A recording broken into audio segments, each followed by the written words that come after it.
Hi అండి అందరికీ welcome back to our channel. ఇవాళ అయితే పచ్చి రొయ్యలు అలాగే సొరకాయ కాంబినేషన్లో కర్రీ అయితే ప్రిపేర్ చేశానండి. చాలా టేస్టీగా వచ్చింది కర్రీ అయితే. అసలు వెజిటేబుల్స్ తినని పిల్లలు ఉంటారు కదండి కొంతమంది. అలాంటి వాళ్ళకి ఎక్కువ నాన్ వెజ్ ఇష్టం ఉన్న వాళ్ళకి ఇలా ఒకసారి ట్రై చేసి పెట్టండి, చాలా బాగుంటుంది. అసలు సొరకాయ అనేదే వాసన లేకుండా మంచిగా ఫ్రాన్స్ స్మెల్తో సూపర్గా వస్తుందన్నమాట కర్రీ అయితే. ఇప్పుడైతే ప్రిపరేషన్ ఏంటో చూసేద్దాం. ముందుగా అయితే వెజిటేబుల్స్ అన్నీ ఇలా కట్ చేసి పెట్టుకున్నాను. ఫ్రాన్స్ కూడా కడిగేసి పక్కన పెట్టేశాను. చూడండి, ఒక చిన్న సొరకాయ లేత తీసుకొని ఇలా చిన్న చిన్న ముక్కలుగా కట్ చేసి పెట్టుకోవాలి. ఇంకా అర కేజీ ఫ్రాన్స్ని మనం నీట్గా కడిగేసరికి అయితే పావు కిలో వచ్చేసాయి అనమాట. దీంట్లో పసుపు ఉప్పు వేసేసి మంచిగా నీట్గా కడిగి పెట్టుకున్నాను. అలాగే 2-3 ఆనియన్స్, 4 పచ్చిమిర్చి కూడా కట్ చేసి పెట్టుకోవాలి. ఇంకా కరివేపాకు కొత్తిమీర కూడా పెట్టేసుకొని అన్నీ రెడీగా పెట్టుకోవాలి. ఇక మనం క్యాజువల్గా వేసేవే ఉప్పు కారం అల్లం వెల్లుల్లి పేస్ట్ అనమాట, అంతే. ఇంకా ఇప్పుడైతే గ్యాస్ వెలిగించేసి మనకు కర్రీకి సరిపడినంత గిన్నె పెట్టేసుకొని వేడయ్యాక ఒక 4 టేబుల్ స్పూన్ల ఆయిల్ అయితే వేసేసుకొని, అది కూడా వేడయ్యాక ఆనియన్స్ పచ్చిమిర్చి ఉన్నాయి కదా, వీటిని అయితే ఆయిల్లో వేసేసుకొని కాస్త మెత్తబడే వరకు అయితే ఫ్రై చేసుకోవాలి. ఒక 2 నిమిషాలు ఆగితే కాస్త మెత్తబడతాయి అన్నమాట. చూడండి, వీడియోలో కనిపిస్తుందో లేదో కానీ కాస్త మెత్తబడినాయి అనమాట. ఇప్పుడైతే ఫ్రాన్స్ ఉన్నాయి కదా, ఈ ఫ్రాన్స్ని అయితే ముందుగా వేసుకొని ఫ్రై చేసుకోవాలి.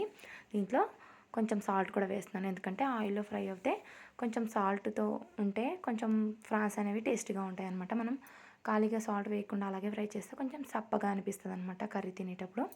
అందుకని కొంచెం సాల్ట్ వేసేసుకొని ఫ్రై చేసుకొని, ఇదిగోండి ఫ్రాన్స్లో ఉంచిన వాటర్ వస్తుంది కదా, ఆ వాటర్ ఇమిరిపోయే వరకు అయితే ఫ్రై చేసుకోవాలి. ఇలా ఆయిల్ తేరుతుంది కదా, ఇప్పుడైతే దీంట్లోకి ఒక స్పూన్ అంతా అల్లం వెల్లుల్లి పేస్ట్ వేసుకోవాలి. చూడండి ఎంత బాగా ఫ్రై అయిపోయినాయి కదా. ఇప్పుడు అల్లం వెల్లుల్లి పేస్ట్ కూడా వేసేసుకొని కాస్తంత పసుపు వేసుకోవాలి. అల్లం వెల్లుల్లి పేస్ట్ అనేది పచ్చివాసన పోయేంత వరకు అయితే బాగా ఫ్రై చేయాలి. ఎప్పుడు కర్రీ చేస్తున్నా అల్లం వెల్లుల్లి పేస్ట్ చాలా బాగా స్మెల్ వస్తుంది కదా, కానీ ఈ ఫ్రాన్స్ స్మెల్ అయితే గుమ్మని వస్తుందన్నమాట.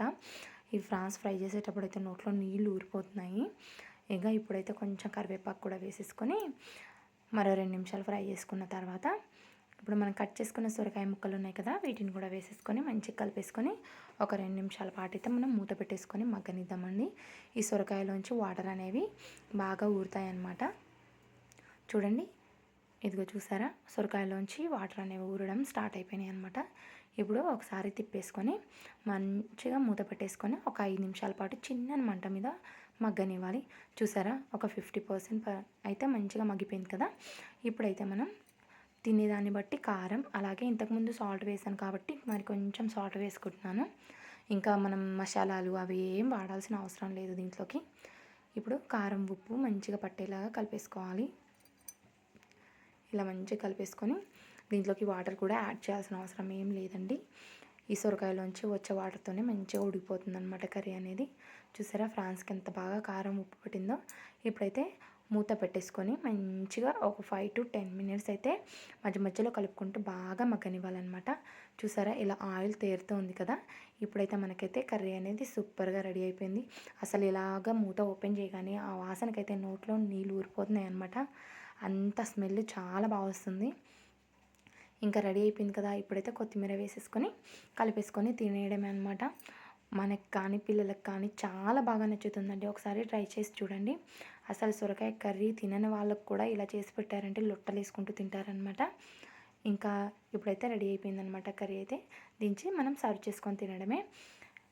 ఇంకా ఈ ఫుల్ వీడియో మీకు నచ్చినట్టయితే లైక్ చేయండి, షేర్ చేయండి, సబ్స్క్రైబ్ చేయండి.